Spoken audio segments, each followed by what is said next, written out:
அருட்பெருஞ்சோதி அருட்பெருஞ்சோதி தனிப்பெரும் கருணை அருட்பெருஞ்சோதி. எல்லா உயிர்களும் இன்புற்று வாழ்க, வள்ளல் மலரடி வாழ்க வாழ்க, கொல்லா விரதம் குவளை எல்லாம் ஓங்குக, நல்லோர் நினைத்த நலம்பெறுக, நன்று நினைத்து எல்லோரும் வாழ்க இசைந்து.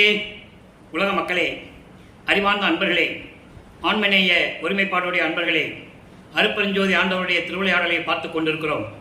நான் ஏற்கனவே கூறியது போல, இந்த பிரபஞ்சம் தோன்றிய காலத்திலிருந்தே அருட்பெருஞ்சாண்டவர் எத்தனையோ திருவிளையாடல்கள் செய்திருந்தாலும் கூட கலியுகத்தினுடைய கடைசி திருவிளையாடல் 1823ஆம் ஆண்டு தொடங்கி 30/1/1874 இரவு 12 மணி வரையிலும் அருட்பெருஞ்சாண்டி ஆண்டவருடைய திருவிளையாடல் தொடர்கிறது.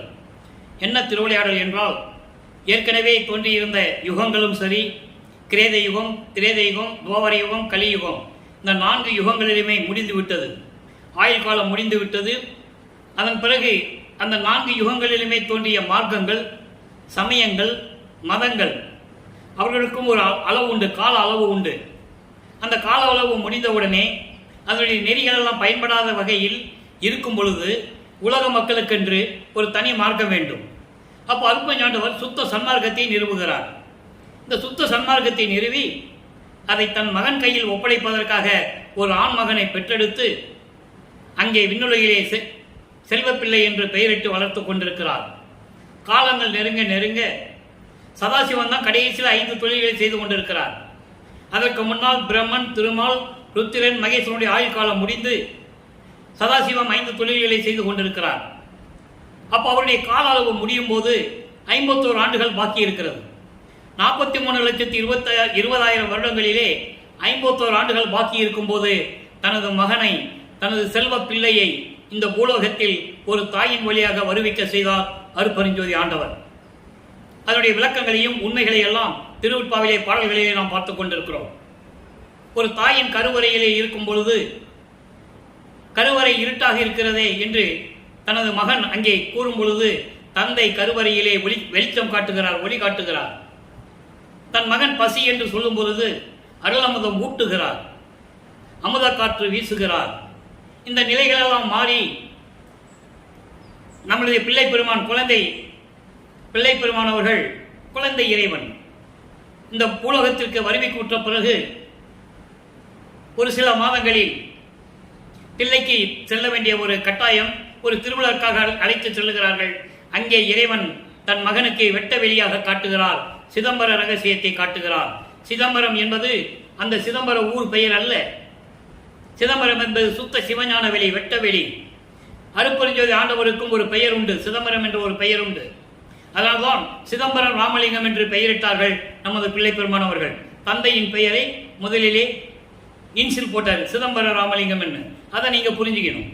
அப்போ அங்கே தில்லை தலத்திடையே திரை தூக்க தரிசித்த போது பேய் வகை மேல் காட்டாதே எந்தனக்கே வெளியாய் காட்டிய மெய்புறவா மெய்ப்பொருளே என்று கூறுவார். தன் மகனுக்காக அவருடைய சுயரூபத்தை வெட்ட வெளியாக காட்டியது அந்த சிதம்பரத்திலே. அதன் பிறகு தன் மகனுக்கு மறைப்பு நிலையை கொடுத்து விடுகிறார் அருட்பெருஞ்சோதி ஆண்டவர். அதன் பிறகு அவருக்கு எந்த நினைவும் வராது. அதன் பிறகு சென்னைக்கு சென்ற பிறகு 1ஆம் ஆண்டில் இருந்து 8 ஆண்டுகள் வரையிலும் தன் மகனை ஆட்கொள்ளவில்லை அருட்பெருஞ்சோதி ஆண்டவர். 9வது ஆண்டிலே தன் மகனை ஆட்கொள்ளுகிறார். ஆட்கொண்டு, மகனை என்னால் வருவிக்க உற்றவன், அதனுடைய காரணங்கள் எல்லாம் முன்பருவம் பின்பருவம் காட்டி உனக்கு அருள் செய்வேன் என்று கூறி ஞானத்தை கொடுத்துவிட்டு மறைந்து விடுகிறார். தன் மகனுக்கு மறைப்பு நிலையை கொடுக்கிறார். மறைப்பு நிலை என்பது வேறு எதுவுமே அவருக்கு வராது. விண்ணுலகத்திலே இருந்தது, ஒவ்வொரு யுகத்தில் அவர் எப்படி இருந்தாரு என்ற நினைவுகள் அப்போ அவருக்கு வராது. அந்த மறைப்பு நிலையில் இருந்து கொண்டிருக்கிறார். அப்போ அந்த சமயங்களும் மதங்களும் மார்க்கங்களும் சூழ்ந்திருந்த காலகட்டங்களில் தன் மகனை அங்கே இருக்க செய்கிறார். சமயங்கள், மதங்கள், மார்க்கங்களுடைய நெறிகளை பின்பற்றி கொண்டிருக்கிறார் நமது பிள்ளை பெருமான் அவர்கள். அதை நீங்க நல்லா புரிஞ்சுக்கணும். ஏன்னா அது காலத்தின் கட்டாயம். அங்க இருந்துட்டு அதுல ஒண்ணுமே இல்லை மக்கள்கிட்ட சொல்லணும். ஏன்னா அதனுடைய காலங்கள் முடிந்து விட்டது.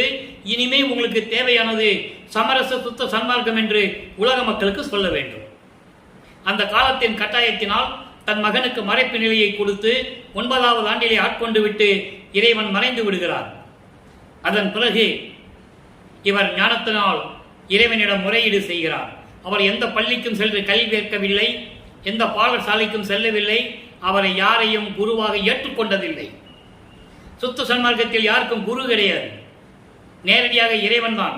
மற்ற மதங்களிலும் மார்க்கங்களிலும் சமயங்களில் சார்ந்தவர்கள் எல்லாம் குருவிடம் தீட்சை பெற வேண்டும்.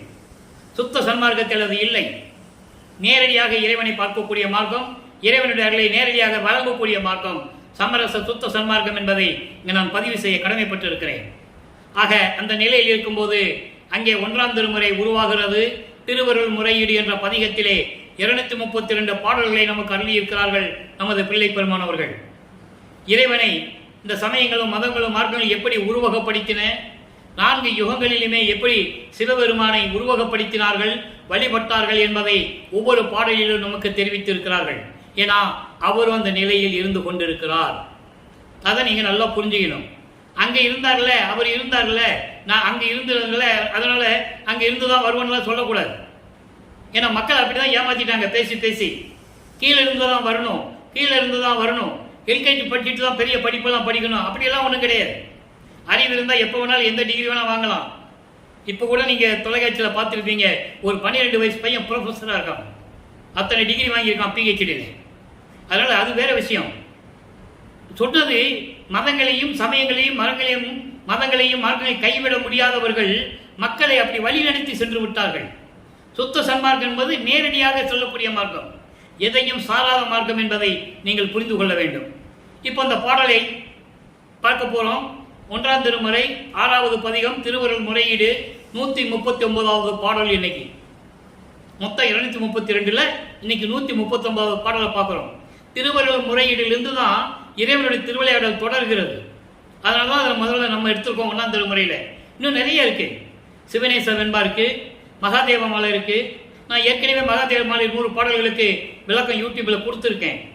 4 வருடங்களாக யூடியூபிலே திருவருட்பாவினுடைய விளக்கங்களை கூறிக்கொண்டிருக்கிறேன். இந்த வள்ளலார் ஊழியன் இறைவனுடைய அருளாலும் என் தந்தை வல்லற்பமானுடைய தயவாலையும் விளக்கங்களை பெற்று நான் இதை கூறிக்கொண்டிருக்கிறேன் என்பதை சொல்லிக் கொள்வதில் பெரும் மகிழ்ச்சி அடைகிறேன். ஏன்னா எனக்கு தமிழ் இலக்கணம் தெரியாது. இறைவனால் அருளப்பட்டது எல்லாமே. இப்ப பாடலை பாருங்க. பாடல் கடினமாக இருந்தாலும் கூட பொருள் விளக்கமாக இருக்கும். இறைவனை பற்றி பேசும்போது ஆனந்த கண்ணீர் வரும், வேற ஒன்றுமில்லை. வாட்கொண்ட கண்ணியர் மாயா விகார வலை பிழைத்து உன் பால் கொண்ட நீழலில் சார்ந்திடுமாறு எந்தனக்கு அருள்வாய். கீழ்கொண்ட கோவன பேரழகா எனக்கு ஏதமர ஆட்கொண்ட நீ இன்று வாழா இருப்பது அழகு அல்லவே. இப்ப புரியுதா உங்களுக்கு? இறைவன் ஆட்கொண்டதையும் அதை மனம் வருந்தி இன்னும் ஏன் எனக்கு வந்து அருளை கொடுக்கவில்லை என்பதை இந்த பாடலின் மூலம் தெரிவிக்கிறார். நல்ல கவனிங்க பாடலுடைய விளக்கம். கூறிய வாள் போன்று அழகான கண்களுடைய பெண்களின் கொடிய காம வலையில் சிக்காமல் பிழைத்து தப்பித்து. இதை ஏன் இந்த பாடலிலே கூறுகிறார் என்றால், அப்போது வல்லப்பமானவர்கள் 16 ஆண்டுகளுக்குள் இருந்து கொண்டிருக்கிறார். நல்லா கவனிக்கணும்.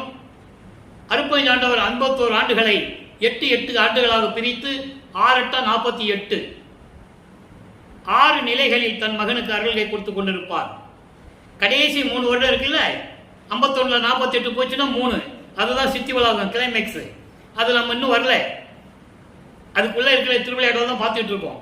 இப்போ வல்லப்பமானவர்கள் 2வது எட்டில் இருந்து கொண்டிருக்கிறார். 2 16. ஒரு ஆண்மகனுக்கு காமம் வருவது 16வது ஆண்டிலே என்பது இயற்கையின் நியதி இல்லையா? அதனால அந்த காமத்தை போக்க வேண்டும் என்று கூறுகிறார். காமம், குரோதம், லோபம், மோகம், மதம், ஆச்சரியம் 6 பிண்ட துரிசுகளை கடக்க வேண்டும்.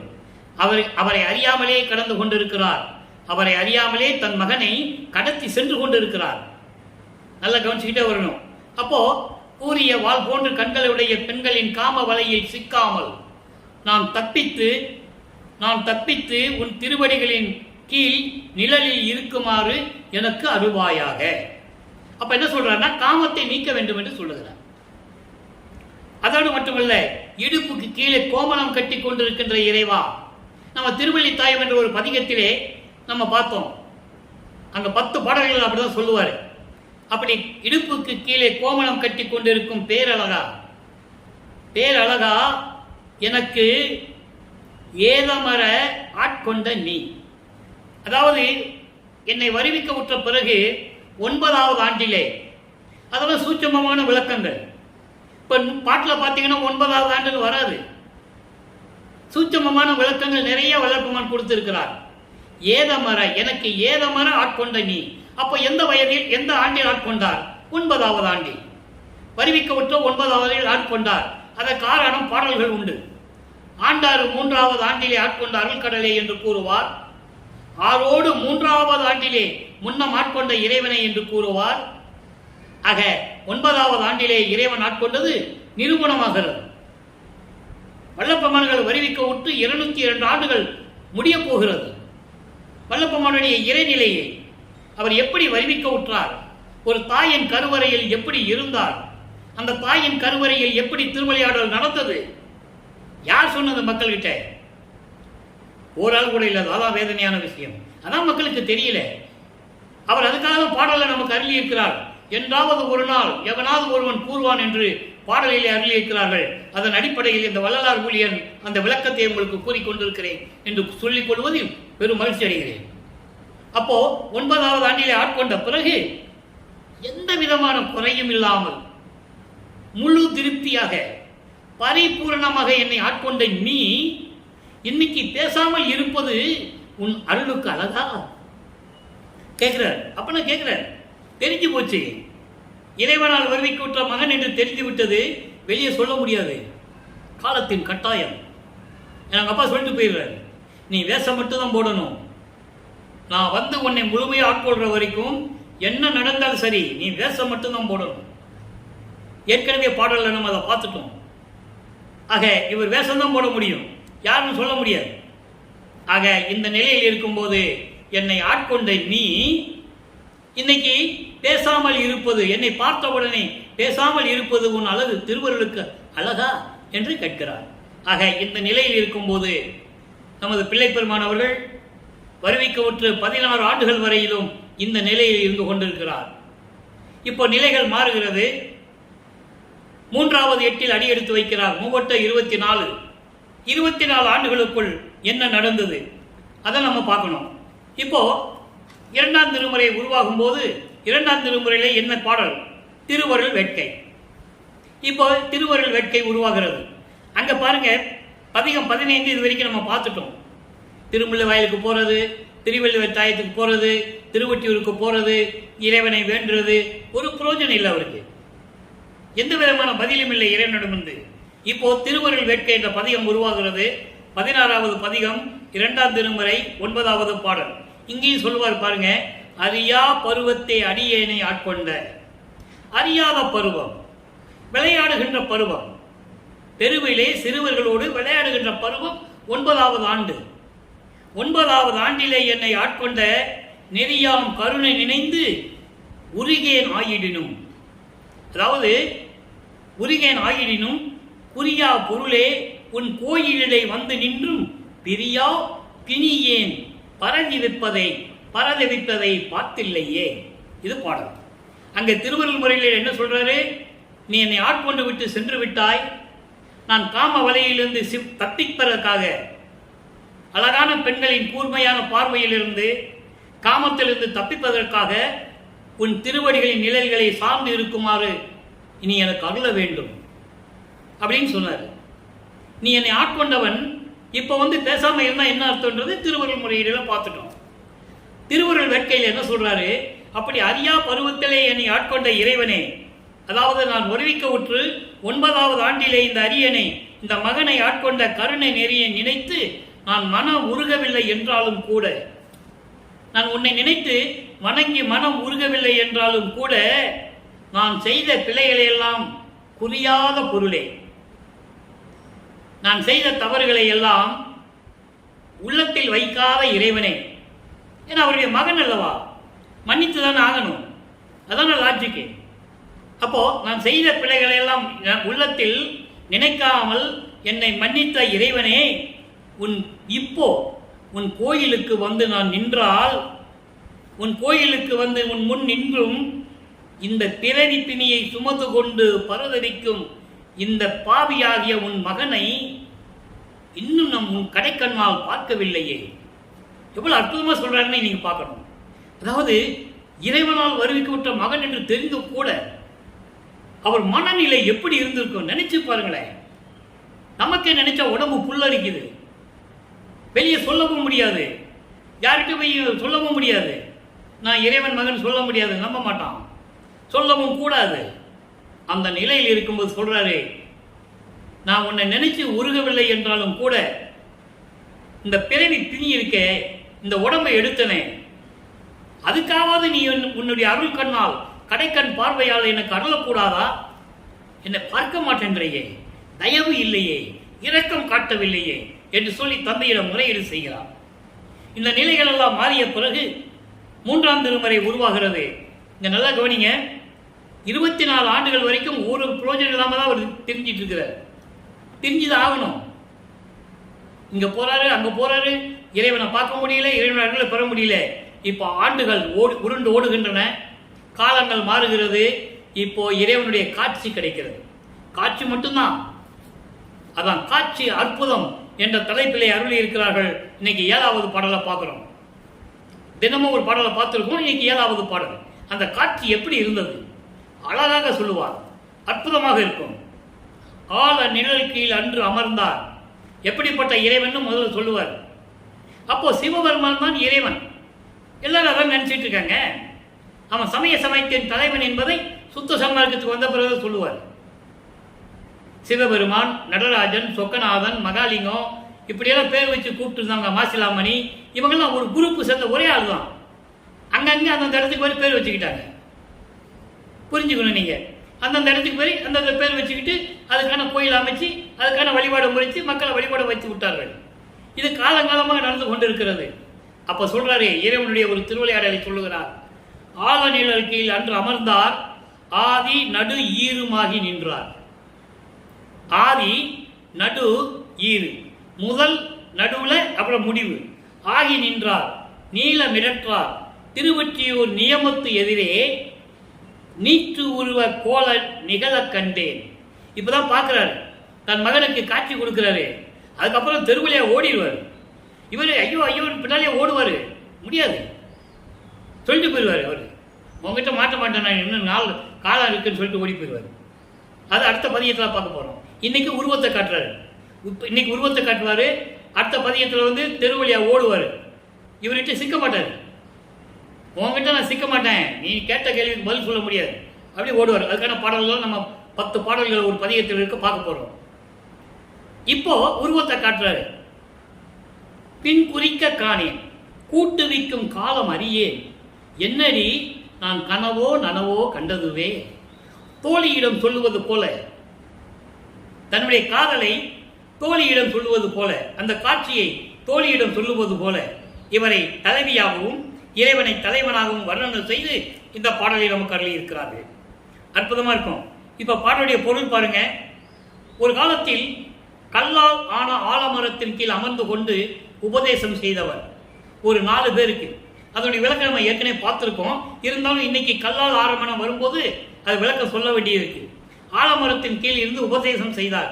யாருக்குன்னு சொன்ன மக்களுக்கு புரியணும்ல. சனதர், சனாதனர், சனந்தனர், சனந்தகுமாரர், இவங்க 4 பேருக்கும் கல்லாலான ஆலமரத்தின் கீழ் நின்று உபதேசம் செய்தவர் சிவபெருமான்.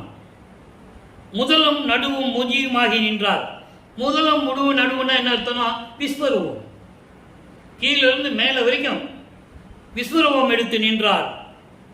விஷம் உண்டு கழுத்தில் நிறுத்தி கொண்டார். அதுக்கு பிறகு நீல மிடற்றார்னு சொல்றாரு. நீலகண்டன் என்று சொல்லுவார், மணிகண்டன் என்று சொல்லுவார், களத்து மிடற்றார் என்று சொல்லுவார். பார்க்கடலை கடும்போது தேவர்களுக்காக அமுத வேண்டுமே, அரக்கர்களிலிருந்து காப்பாற்ற வேண்டும் என்று பார்க்கடலை கடையும் போது ஏற்பட்ட அமுதத்தில் அந்த அரக்கனாகிய பாம்பு விஷத்தை கக்குகிறது. என்ன செய்வதுன்னு எல்லாம் புலம்பிக்கிட்டு இருக்கும் போது இவர் அந்த விஷத்தை தான் உண்டு கழுத்தில் நிறுத்தி கொள்ளுகிறார். அதான் நீலமிடற்றார். திருவொற்றியூர் நியமத்து எதிரே. திருவொற்றியூர் நியமத்து என்பது திருவொற்றியூர் கோயில், நியமம் என்பது கோயில்.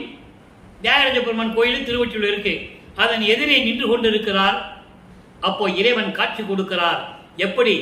உடம்பெல்லாம் திருநீறு பூசிக்கொண்டு அழகான உருவத்தோடு அழகான மேனியோடு எனக்கு காட்சி கொடுத்தார், நான் கண்டேன், நிகழ கண்டேன். அதான் சொல்றேன், காட்சியை கொடுத்தார், அந்த அழகான கோலத்தை நான் கண்டேன், பின் குறிக்க காணேன். அப்படின்னா என்ன அர்த்தம்? மறைஞ்சிட்டாருன்னு அர்த்தம். இன்னும் நம்ம பார்த்து கொண்டு இருக்கும்போது, அதாவது மன நிறைவோட கண்குளிர அந்த காட்சியை பார்த்துட்டு இருக்கும்போது திடீர்னு மறைஞ்சிடுறாரு. அதான் பின் குறிக்க கண்டேன் என்று சொல்றார். மறைஞ்சிட்டாரே, மறைஞ்சிட்ட பிறகு இவருடைய மனம் எப்படி இருக்கும் சொல்றாரு, கூட்டுவிக்கும் காலம் அறியேன்.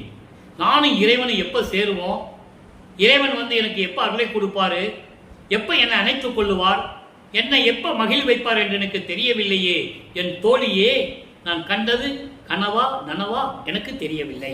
இது பாடல். ஆக இந்த பாடலின் மூலம் உலக மக்களுக்கு என்ன சொல்ல வர, அதை நீங்க புரிஞ்சுக்கணும். உலக மக்களே, நான் இறைவனால் வருவிக்கப்பட்டு 24 ஆண்டுகள் வரையிலும் இறைவனிடமிருந்து எந்த அருளை பெற முடியவில்லை. 9வது ஆண்டில் என்னை ஆட்கொண்டு விட்டு, மகனே, நீ என்னால் வருவிக்க உற்றவன், உனக்கு முன்பருவம் பின்பருவம் காட்டி அருள் செய்வேன். முன்பருவம் பின்பருவம் என்பது அந்தந்த காலகட்டத்தில், அதாவது 8 ஆண்டுகளுக்குள். இப்போ முதல் 8ல் ஒண்ணுமே இல்லை, 2வது 8லையும் ஒண்ணுமே இல்லை, 3வது 8ல் காட்சி கொடுக்கிறார். 24 வருவிக்க உற்று 24வது ஆண்டில் இறைவன் காட்சி கொடுத்து மறைந்து விடுகிறார். எனவே உலக மக்களே, இப்படியெல்லாம் இந்த நிலையில் நான் இருந்து கொண்டிருக்கிறேன், என் மனம் வருந்தி கொண்டிருக்கிறது, இறைவனிடமிருந்து எந்த அருளையும் பெற முடியவில்லையே என்ற ஏக்கத்தை, என்ற தவிப்பை, அந்த உண்மையை பாடல்களின் மூலமாக நமது உலக மக்களுக்கு தெரிவித்திருக்கிறார் பிள்ளை பெருமான் அவர்கள் என்பதை நான் பதிவு செய்ய கடமைப்பட்டிருக்கிறேன். சரி, இப்போ 24 ஆண்டுகள் முடிஞ்சிருச்சு. இப்போ 4வது 8க்குள்ள வராரு. 4 8 32, அதாவது 24வது ஆண்டுகளுக்கு அப்புறம் 25வது ஆண்டிலிருந்து 32 ஆண்டுகளுக்குள் அந்த 8 வருஷத்துல என்ன நடந்தது நல்லா கவனிங்க. இப்போ இந்த 8 ஆண்டுகளில் நடந்த விஷயம் ஒரு முக்கியமான நிகழ்வு, இறைவனுடைய திருவிளையாடல். ஏற்கனவே அது அங்கே விண்ணுலகத்திலே நெறிநீக்கப்பட்டது, அங்கே பேசி முடிச்சதுதான். பேசி முடிச்சுதான் இங்கே பூலோகத்துக்கு வராரு. அந்த பாடல்லாம் இருக்கு திருவருட்பாவில், யாரும் மறுக்க முடியாது, விளக்கங்கள்லாம் நிறைய இருக்கு. அப்போ அங்க ஏற்பட்ட ஒப்பந்தத்தின்படி தனக்கோடி அம்மையாருக்கு தாலி கட்ட வேண்டும். அதற்காகத்தான் தனக்கோடி அம்மையார் இவர் வருவிக்க உற்ற குடும்பத்தில் அந்த உறவு பெண்ணாக வருகிறார். தனக்கோடி அம்மையாருக்கு இவர் தாய் மாமன் உறவாகிறார். அது உலகியலுக்காக, நல்லா புரிஞ்சுக்கணும், உலகியலுக்காக தாய்மாமன் முறையில அந்த பொண்ணுக்கு தாலி கட்டி அந்த பொண்ணுக்கு விமோசனத்தை கொடுக்கணும். அந்த நிலை உருவாகிறது. 27வது ஆண்டில் தனக்கோடி அம்மையாருக்கு திருமாங்கல்யம் பூட்டி அந்த அம்மாவுக்கு விமோசனத்தை காட்டுகிறார். அந்த திருமணத்தின் போது பிரம்மன், திருமால், ருத்திரன் போன்ற வானவர்களும் தேவர்களும் சத்தர்களும் சக்திகளும் முனிவர்களும் ரிஷிகளும் எல்லாருமே அங்கே உட்கார்ந்துருக்காங்க வாழ்த்துவதற்காக. இவர் பார்க்கிறாரு, அவங்க அப்பா அம்மா வரல, அருப்பெருஞ்சோதி ஆண்டவரும் சிவகாமி வள்ளியும் வரவில்லை என்று அவர் மனம் எப்படி வருத்தப்பட்டது என்பதை அருட்பிரகாச மாலையில 95வது பாடலை நம்ம பார்க்க போறோம். இந்த தாலி கட்டினதுனால, இந்த திருவிளையாடல் இருந்ததுனால அந்த விளக்கத்தை சுருக்கமா சொல்றேன். விளக்கம் அந்த பாடல் வரும்போது வரும். அப்போ இந்த நிலையில் இருக்கும்போது எல்லாம் முடிஞ்சு போச்சு. இப்ப பற்றுகளை நீக்க வேண்டும். பற்றுகளை நீக்குகிறார். இப்ப சுத்த சன்மார்க்கம் இருக்கிறது அவருக்கு தெரியும். அருட்பெருஞ்சாண்டவர்கள் அவருடைய தந்தை என்று தெரியும். அந்த மனநிலையில் இருக்கும்போது பற்றுகளை விடுகிறார். இனிமேல் சமயங்களிலும் மதங்களிலும் மார்களிலும் ஈடுபட மாட்டேன் என்று சொல்லி தான் இருந்த வீட்டுக்குள்ள போய் கதவை சாத்தி தாப்பா போட்டுறார். நல்லா புரிஞ்சுக்கணும், நல்லா தாப்பா போட்டுறார். ஏன் சொல்றார் அவரு, ஒரு வேளையில நான் மனம் திருந்தி எங்க அப்பா கதவை தட்டும் போது நான் ஓடி போய் கதவை திறந்துட்டேன்னா அந்த ஆள் உள்ள திரும்பி ஓடி போயிடுவாரு. வரட்டுன்னு சொல்லி கதவை பூட்டி உள்ள உட்காந்துட்டார். இப்போ இறைவனுக்கு தெரிந்து விட்டது, மகனுடைய நிலையை புரிந்து கொண்டார். அப்பா பயங்கரமா கோபமா இருக்கிறான் பையன், இனிமே அவனை சமாதானப்படுத்தணும்னு சொல்லி அவர் நினைச்ச நேரம் இருக்கலாம்ல, எதிரில் நிக்கலாம். ஆனால் தெருவழியாக நடந்து வருவது போல போக்கு காட்டுகிறார். அதை தன் தந்தை எப்படி நடந்து வந்தார் என்பதை பாடல்களின் மூலமாக உலக மக்களுக்கு தெரிவிக்கிறார் நமது பிள்ளை பெருமானவர்கள். அதை பார்க்க போறோம். நல்லா கவனிங்க. எப்படிப்பட்ட திருவடிகள் அதை முதல்ல சொல்லுவாரு. அப்படிப்பட்ட திருவடிகள் தெருவிலே நடந்து நான் இருக்கிற இடத்துல கதவை தாப்பா திறக்க வச்சு எனக்கு அருளை கொடுத்தாரு எங்க அப்பான்னு சொல்லுவார். நல்லா கவனிங்க. அன்பு அளிப்பது ஒன்று, பின்னர் இன்பம் அளிப்பது ஒன்று, அறிஞரெல்லாம் மதிக்கின்ற அடிமலர்கள் வருந்த. அதாவது துன்பம் இன்பம், அன்பு அளிக்கிற திருவடி ஒன்று, அதனால இன்பம் அளிக்கிற ஒரு திருவடி ஒன்று, அன்பையும் கொடுக்கும் இன்பத்தையும் கொடுக்கும். அப்படிப்பட்ட திருவடிகள், இணைந்த திருவடிகள் என்று அறிஞர்கள் போற்றுகிறார்கள். அப்படிப்பட்ட திருவடிகள் வருந்த. தன்னுடைய தந்தையினுடைய திருவடிகளை சொல்லுகிறார், திருவடிகளினுடைய பெருமையை சொல்லுகிறார். அப்படிப்பட்ட திருவடிகள் காலில் பட்டு கால் வலிக்க நடந்து வந்தாராம். அதை சொல்றார், அற்புதமா சொல்றார். தனக்காக நடந்து வந்தார் என்று சொல்லுகிறார். இறைவன் நினைத்தால் நினைத்த இடத்தில் நடக்கணும் அவசியம் இல்லை, ஆனால் நடந்து வருவதை அவ்வளவு அருமையாக சொல்லுகிறார். இப்படி அன்பு கொடுக்கக்கூடிய ஒரு திருவடிகள், இன்பத்தை கொடுக்கக்கூடிய ஒரு திருவடிகள் என்று அறிஞர்கள் போற்றக்கூடிய அப்படிப்பட்ட திருவடிகள் வருந்த. என்பு அளித்த உடல்கள் தோறும் உயிருக்கு உயிராயிருக்கும் எம்பெருமான். என்பு அளித்த உடல்கள் என்பது எலும்பும் சதைகளும் கூடிய உடல்களை, உயிரினங்களை உருவாக்கிய அப்படிப்பட்ட உயிரினங்களுக்கு உயிருக்கு உயிராய் விளங்கிக் கொண்டிருக்கின்ற எம்பெருமானுடைய திருவடிகள் வருந்த. எவ்வளவு அருமையா சொல்றான்னு பாருங்க. எலும்பும் தசையும் கூடிய உயிரினங்கள், இந்த உயிரினங்களை படைத்தவன் இறைவன்.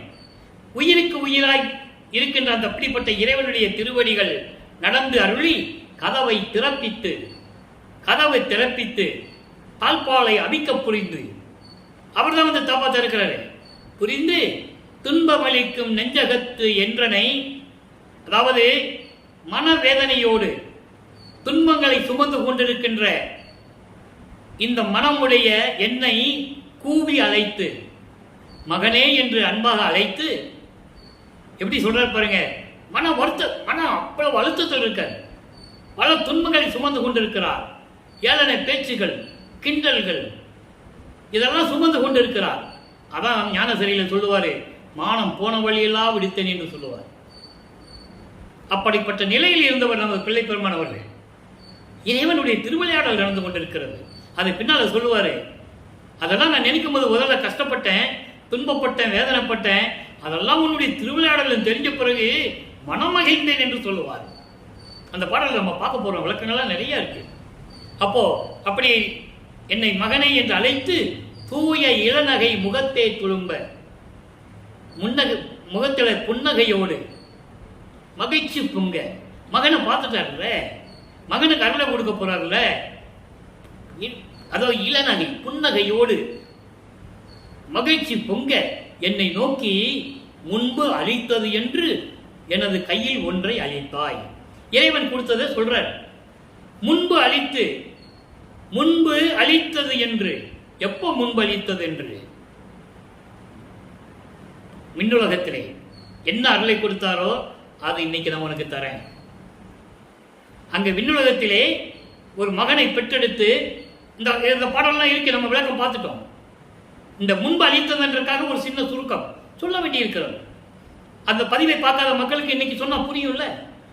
முன்பு அளித்தது என்பது, விண்ணுலகத்திலே உன்னுடைய அருளால் என்னை ஒரு ஆண்மகனாக பெற்றெடுத்து என் தாய் சிவகாமி வள்ளியிடம் கொடுத்து, சிவகாமியே, தேவியே, இவன் என் மகன், நான் என் அருளால் பெற்றெடுத்த மகன், இந்த பிரபஞ்சத்தை ஆளப்போகின்ற மகன், தங்கத்தாலும் வைரத்தாலும் பவளாலும் மாணிக்கத்தாலும் அலங்கரிக்கப்பட்ட தொட்டிலே அருளமுத ஊட்டி சீராட்டி பாராட்டி இந்த மகனை வளர்ப்பாயாக என்று சொல்லி கொடுப்பார். அந்த பாடலை நம்ம பார்த்துட்டோம்.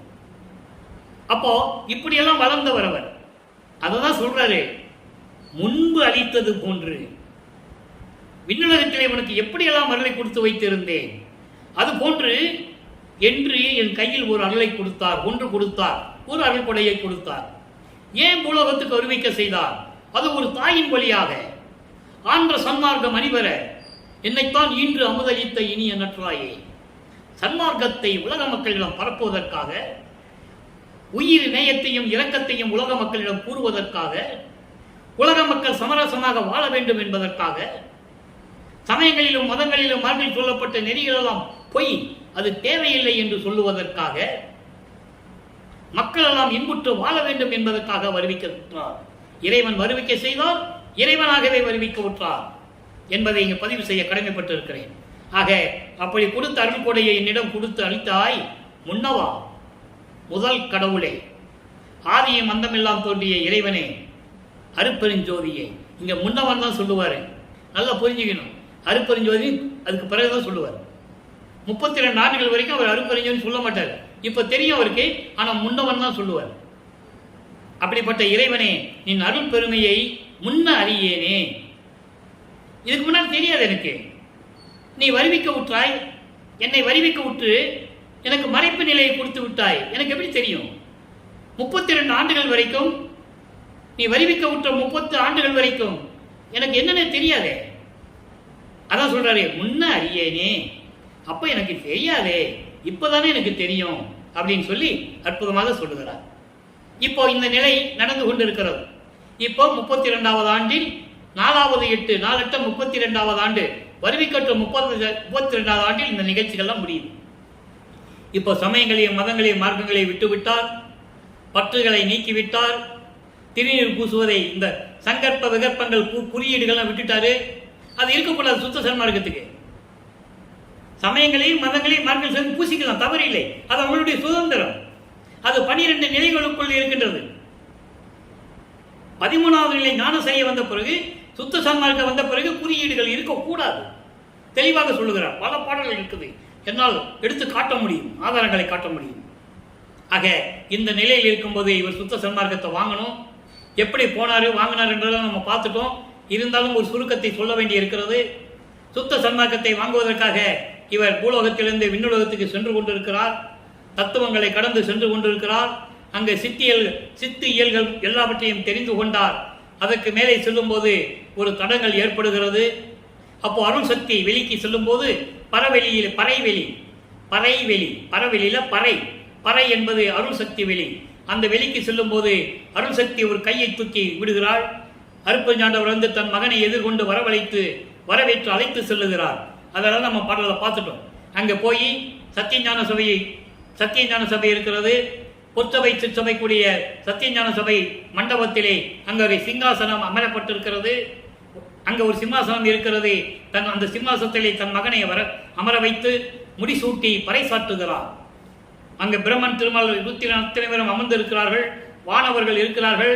எல்லாரும் போற்று மகிழும்படி எல்லாரும் வணங்க தன் மகனுக்கு முடிசூட்டுகிறார், அறிவிக்கிறார், பறைசாற்றுகிறார். இவன் என் மகன், பிரபஞ்சத்தை இயக்கக்கூடிய வல்லமை படைத்தவன், என் வாரிசாக முடிசூட்டுகிறேன் என்று சொல்லி முடிசூட்டுகிறார் என்ற விளக்கத்தை எல்லாம் நாம் பார்த்து விட்டோம். அதன் பிறகு பூலோகத்துக்கு வருகிறார். இன்னும் ஆண்டுகள் நிறைய இருக்கிறது. இப்போ வல்லப்பமானவர்கள் 5வது 8 முடித்து, அதாவது 40 பரிவிக்க விட்டு 40 ஆண்டுகள் முடிந்து 6வது 8 அடியெடுத்து வைத்துக் கொண்டிருக்கிறார். அதை பார்த்து கொண்டிருக்கிறோம். 41வது ஆண்டிலிருந்து 48 ஆண்டுகளுக்குள் என்ன நடந்தது, அந்த 8 ஆண்டுகளுக்குள் என்ன நடந்தது என்பதை பார்க்க போகிறோம். இப்போ வல்லப்பமானவர்கள் கருங்குழியிலே இருந்து கொண்டிருக்கிறார்கள். கருங்குழியிலே இருந்து கொண்டு தந்தையும் மகனும் எப்படி உரையாடுகிறார்கள், தந்தையும் மகனும் என்ன திட்டம் போடுகிறார்கள். நிறைய வேலை இருந்தது. தர்மசாலையை நிறுவனம், நீதிமன்றத்துக்கு போய் நீதியை நிலைநாட்ட வேண்டும். ஆறுமுக நாவலார் திருவட்பாவை எதிர்த்து வழக்கு தொடர்ந்திருந்தார், அதை மீட்டு கொண்டு வர வேண்டும். இப்படி நிலைகள் எல்லாம் நடக்க வேண்டும். அதன் பிறகு சித்தி வளாகம் செல்ல வேண்டும், சத்தியஞான சபையை நிறுவ வேண்டும். சிவஞான வெளியில் இருக்கின்ற சத்தியஞான சபை எப்படி இருக்கிறதோ அதே போன்று இங்கே நிறுவ வேண்டும். இப்படி நிறைய திருவிளையாடல்களாக இருக்கு. அதை நம்ம பின்னால பார்க்க போறோம். இப்போ அருள் விளக்க மாலை 6ஆம் திருமுறை அருள் விளக்க மாலை பார்க்க போறோம். அருள் விளக்க மாலை 76வது பாடல். மொத்தம் 100 பாடல்களை கொண்டது அருள் விளக்க மாலை.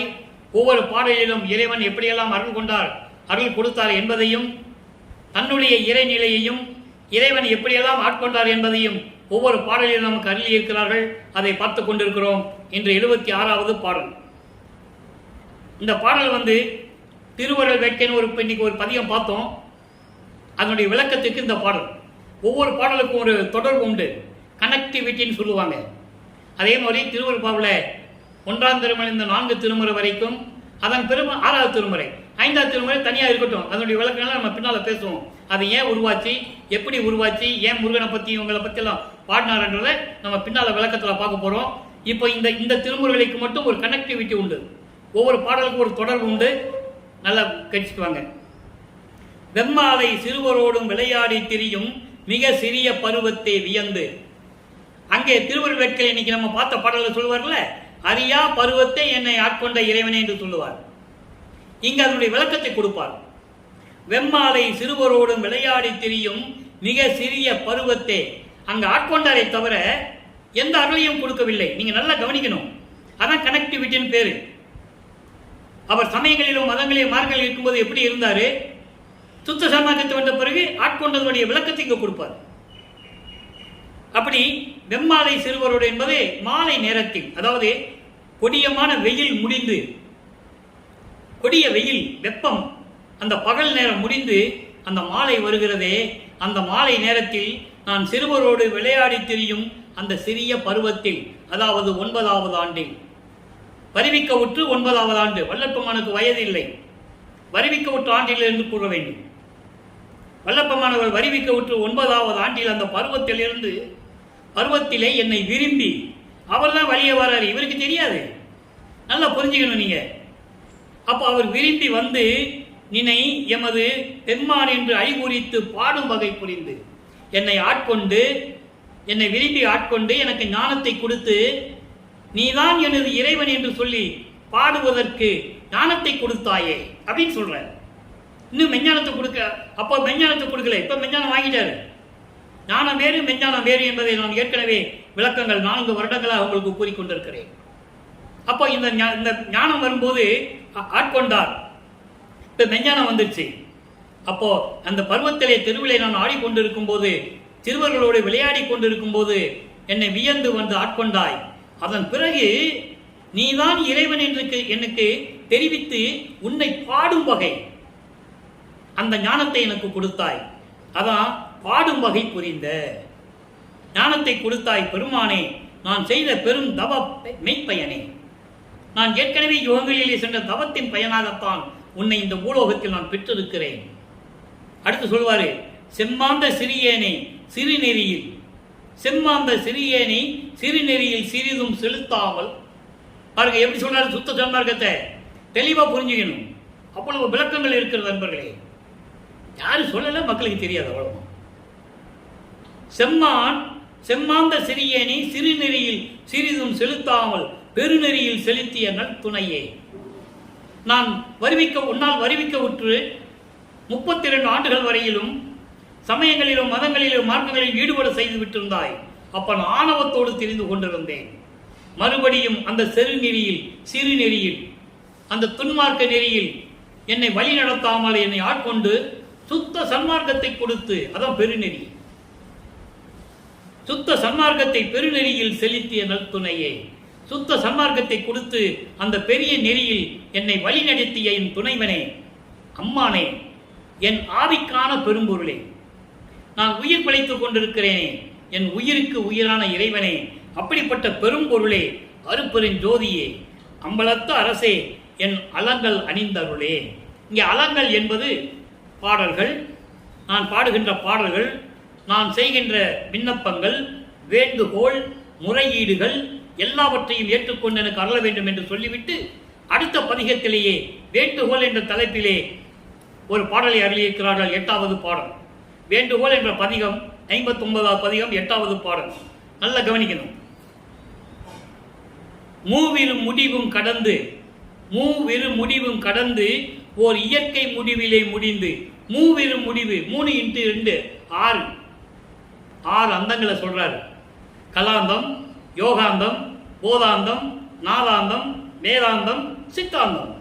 இந்த 6 அந்த நிலைகளையும் கடந்து ஓர் இயற்கை முடிவில் இருக்கின்றாயே, அதான் இயற்கை உண்மையின் விளக்க கடவுள் என்று சொல்லுகிறார் அருப்பெருஞ்சோதியை.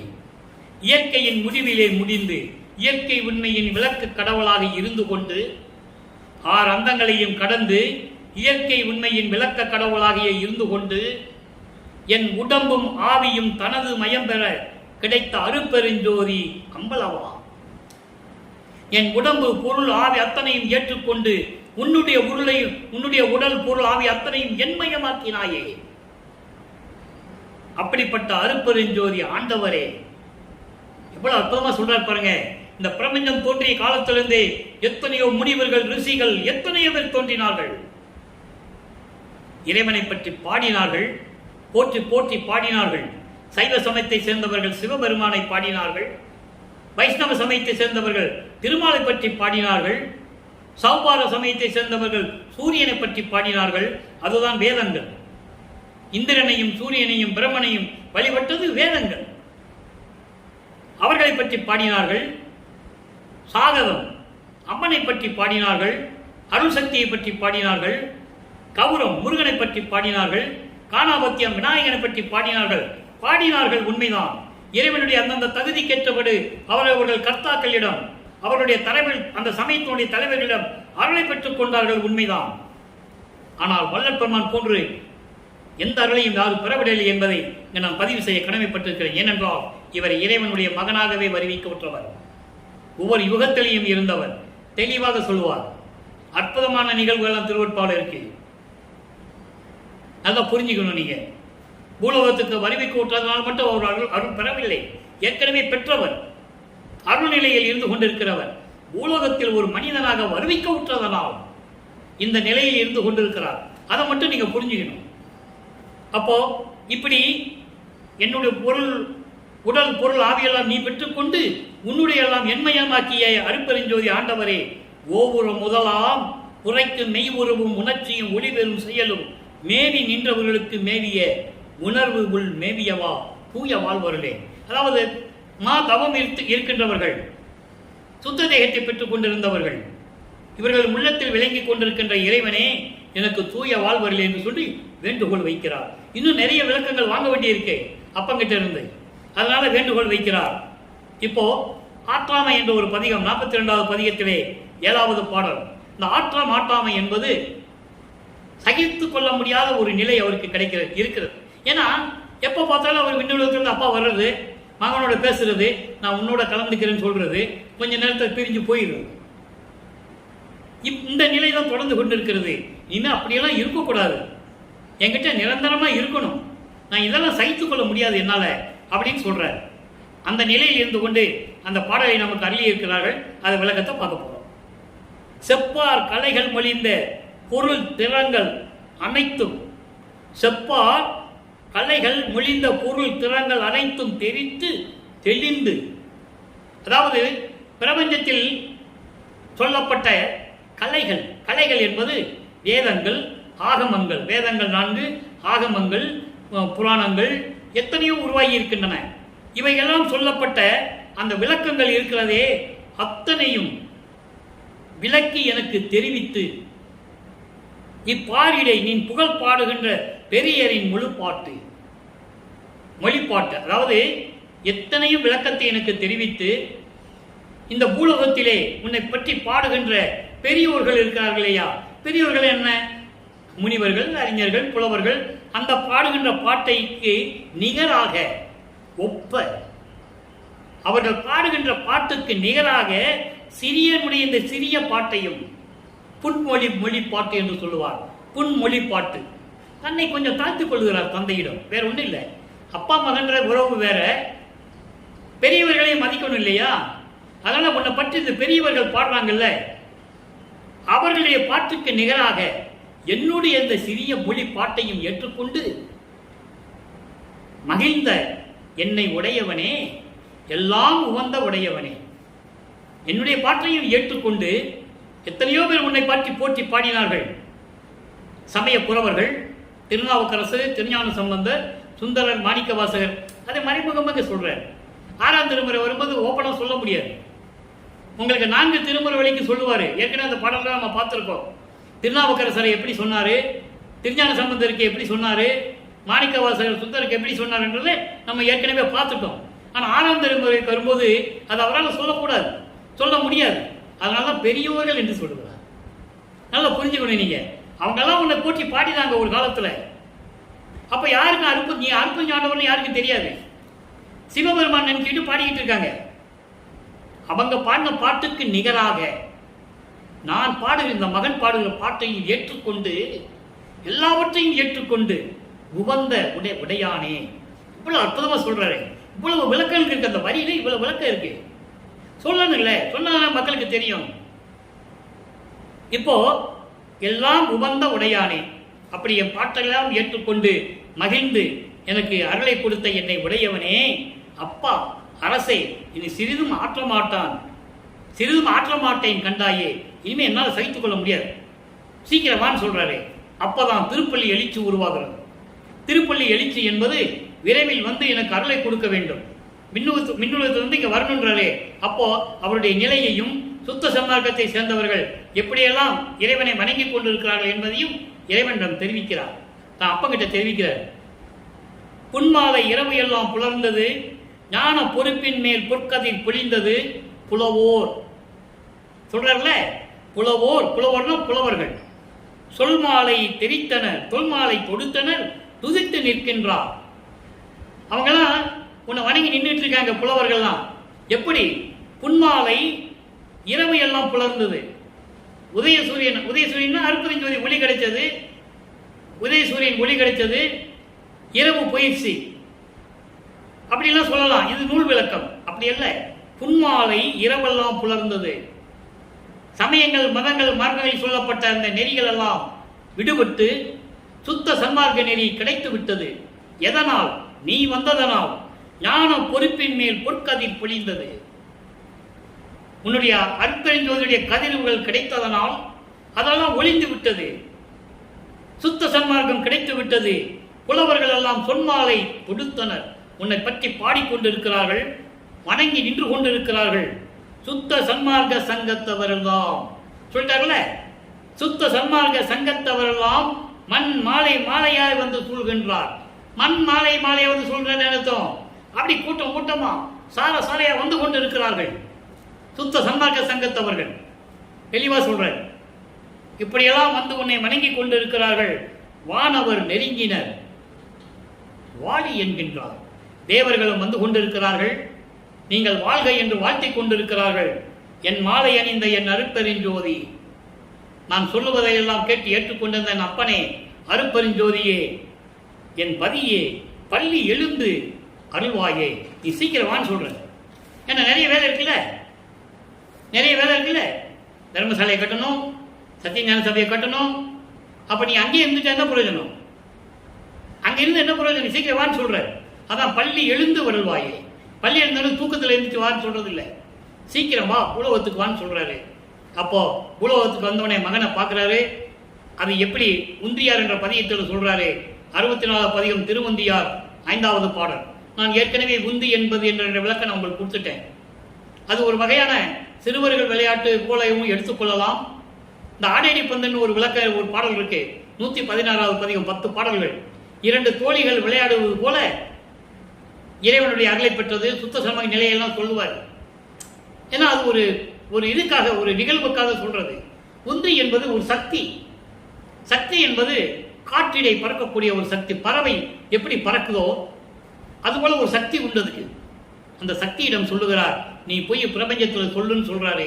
ஞானம் உதித்தது, அருட்பெருஞ்சோதி ஆண்டவர் வந்ததனால், சுத்த சன்மார்க்கம் கிடைத்ததனால் ஞானம் உதித்தது, நாதம் ஒலித்தது, தேவதானம் ஒலித்தது, பறை ஒளின்னு சொல்றார். அதை ஒலித்தது, தீனம் தவிர்ந்தது.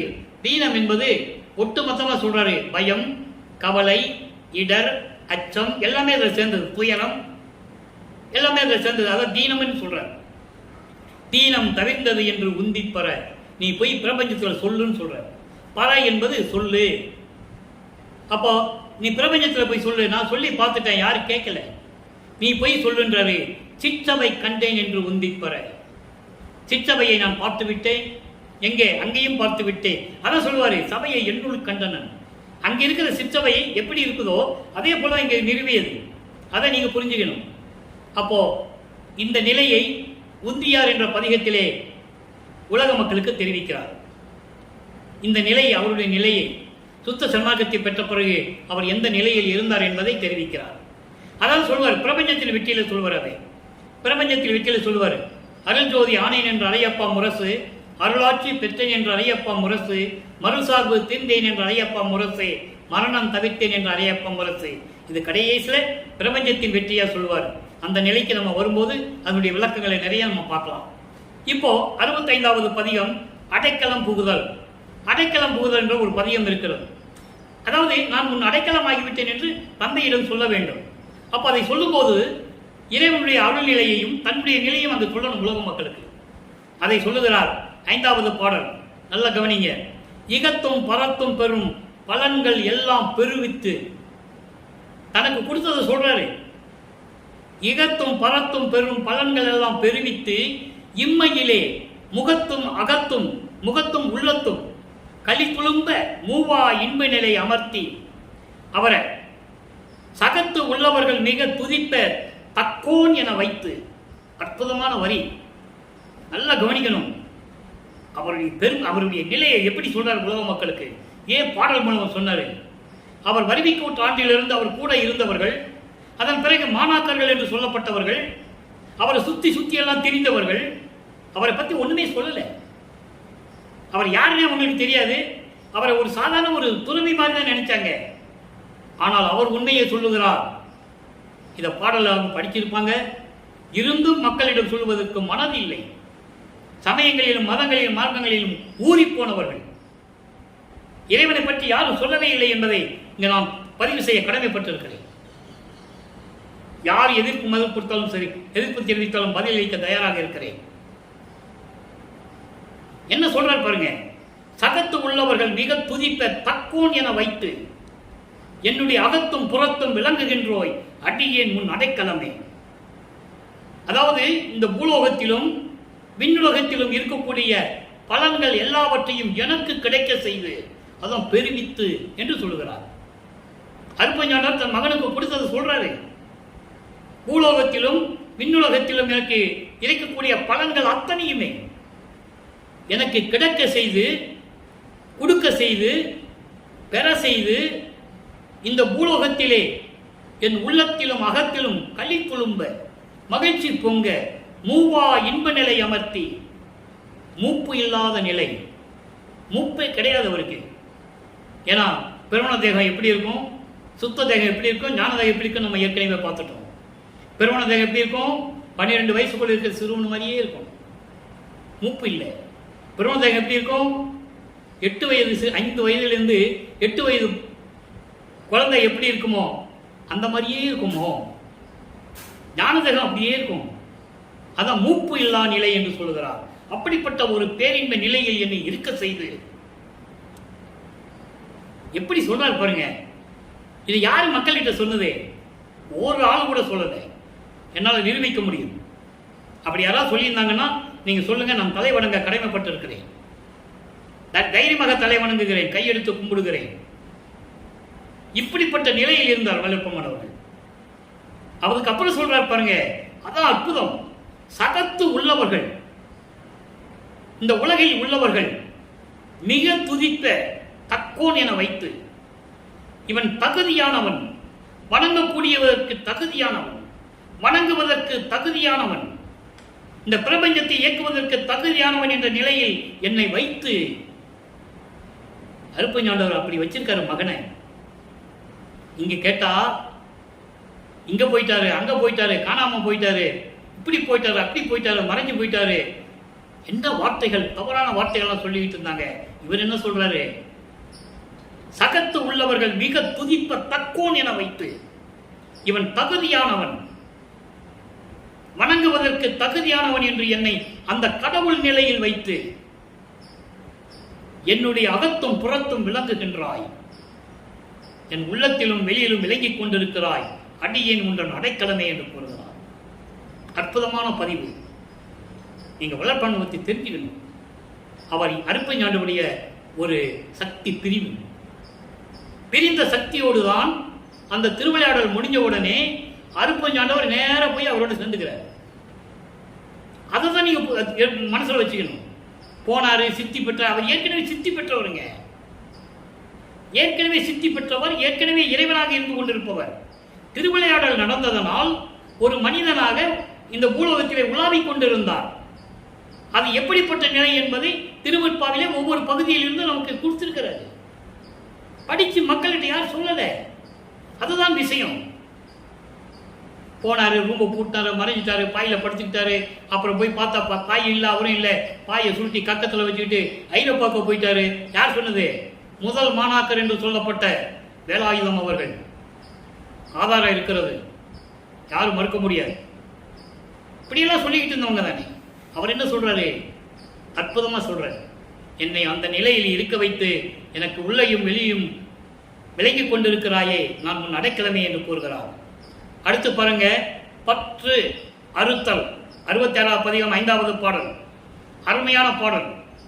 தருணத்திற்கு ஏற்றவாறு சொல்லி பின் மாற்றும் தப்புரை இது அன்று சத்தியம் சொன்னேன்.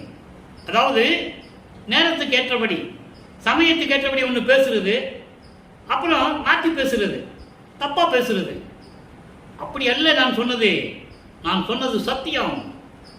எவ்வளவு அற்புதமா சொல்றாரு. நேரத்துக்கு ஏற்றபடி நான் பேசுறவன் அல்ல, அப்புறம் மாற்றி பேசுறவன் அல்ல, நான் சத்தியம் பேசுகின்றவன். சத்தியம் சொன்னேன்.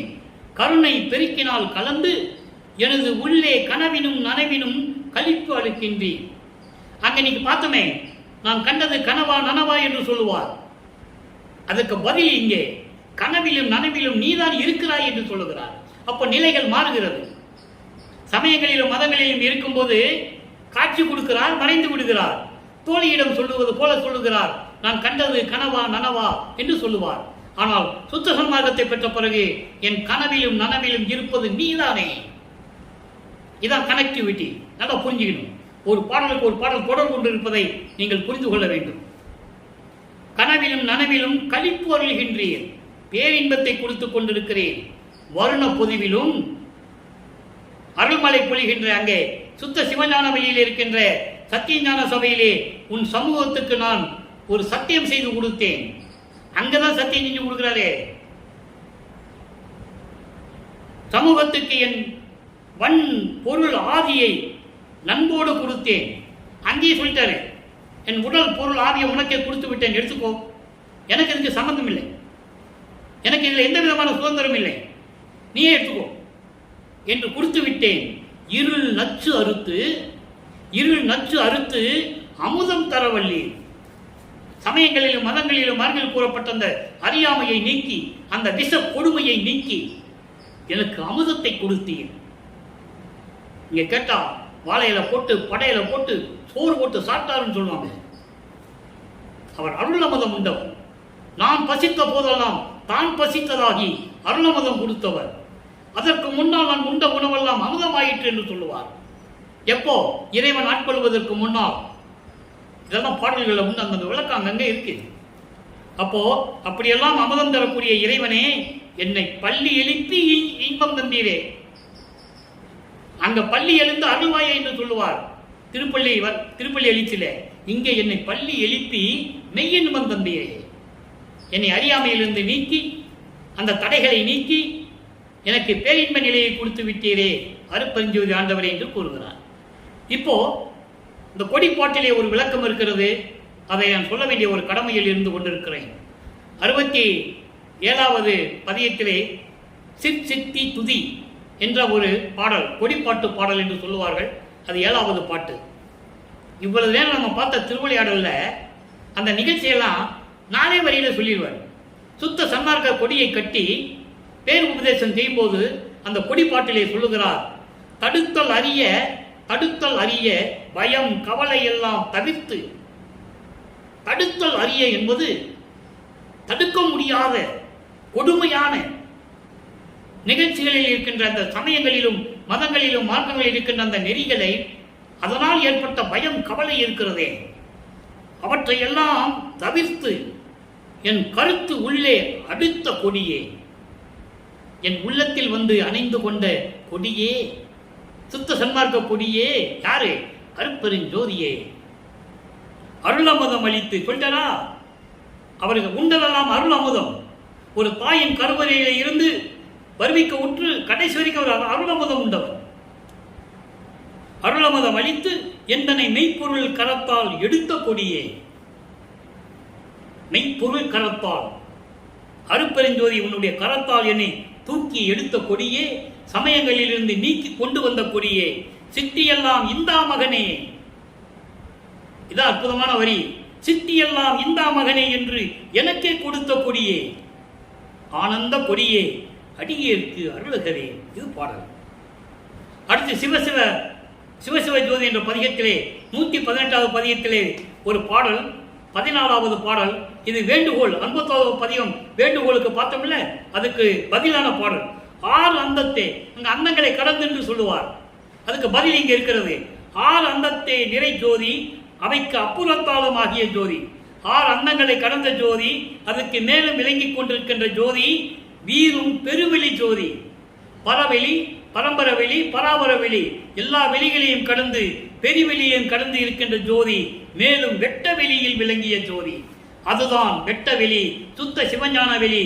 அந்த வெளியைத்தான் 5 மாத குழந்தையாக இருக்கும் போது சிதம்பரத்திலே கண்டு ரசித்தது. அதான் வெட்ட வெளி. அதனால்தான் இந்த விளக்கம் கொடுக்க நான் கடமைப்பட்டிருக்கிறேன் என்று சொன்னேன். அந்த வெட்ட வெளியை கண்டது 5 மாத குழந்தையிலேயே நமது இறைவன் வல்லப்பெருமான் அவர்கள் கண்டுகொண்டார் என்பதை கூறி இந்த திருவிளையாடல் பதிவை முடிக்க நேரம் வந்துவிட்டது.